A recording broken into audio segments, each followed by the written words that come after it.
যাদের উপস্থিতিতে আরো কারিগরি শিক্ষার জনপ্রিয়তা বৃদ্ধি এবং ভর্তির হার বাড়ানোর লক্ষ্যে রংপুরের মাধ্যমিক বিদ্যালয়ের শিক্ষক শিক্ষার্থী ও অভিভাবকদের অংশগ্রহণে এক কর্মশালা অনুষ্ঠিত হয়েছে।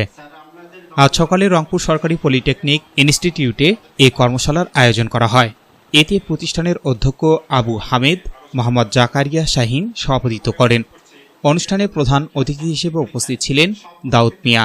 বিশেষ অতিথি হিসেবে উপস্থিত ছিলেন শামসুর রহমান খান সহ সংশ্লিষ্ট কর্মকর্তারা। বক্তারা বলেন, বর্তমান বিশ্বে দক্ষ জনশক্তি গড়ে তুলতে কারিগরি শিক্ষার কোনো বিকল্প নেই। দেশের অর্থনৈতিক উন্নয়ন ও কর্মসংস্থান সৃষ্টিতে কারিগরি শিক্ষার গুরুত্ব দিন দিন বাড়ছে। তাই শিক্ষার্থী ও অভিভাবকদের মধ্যে কারিগরি শিক্ষা সম্পর্কে সচেতনতা বৃদ্ধি এ ধরনের কর্মশালা গুরুত্বপূর্ণ ভূমিকা রাখবে বলে তারা উল্লেখ করেন। কর্মশালা বিভিন্ন শিক্ষা প্রতিষ্ঠানের শিক্ষক, শিক্ষার্থী ও অভিভাবকরা অংশ নেন। অনুষ্ঠানে কারিগরি শিক্ষার সুযোগ সুবিধা, কর্মসংস্থানের সম্ভাবনা এবং আধুনিক প্রযুক্তি নির্ভর শিক্ষা ব্যবস্থা নিয়ে আলোচনা করা হয়।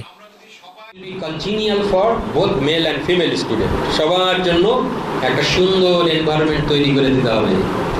সেটা করতে পারলে ওইখানে মেয়েরাও আসবে, ভয় পাবে না, গার্ডিয়ানরাও মেয়েদেরকে পাঠাবে। আমাদেরকে শুধু অনুপ্রেরণা দেওয়ার জন্য আমাদের মাঝখানে উপস্থিত হয়েছে, এর জন্য স্যারদেরকে অনেক ধন্যবাদ।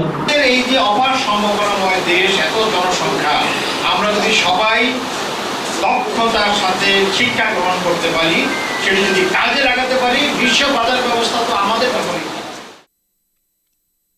S Rahman, news desk, MK television.